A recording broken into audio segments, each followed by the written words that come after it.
បាទសម្រាប់សាលាខ្ញុំផលប៉ះពាល់ដោយសារបំរែបំរួលអាកាសធាតុមានដូចជាគ្រោះរីងស្ងួតបាទឡើងកម្ដៅក្តៅខ្លាំងបាទដែលធ្វើឲ្យសាលាខ្ញុំធ្លាប់មានវត្តពិសោធន៍មកពេលក្តៅខ្លាំងគឺបូមទឹកបាញ់តាមបន្ទប់បាទវត្តពិសោធន៍ដាក់ទិញកង្ហារដាក់ជាច្រើនបាទមានតែពីរករណីហើយនឹងមួយទៀតនឹងទឹកជំនន់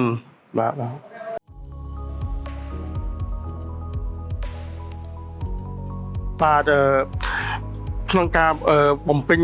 ចំណងសំណួរសម្រាប់ខ្ញុំផ្ទាល់បាទខុសប្លែក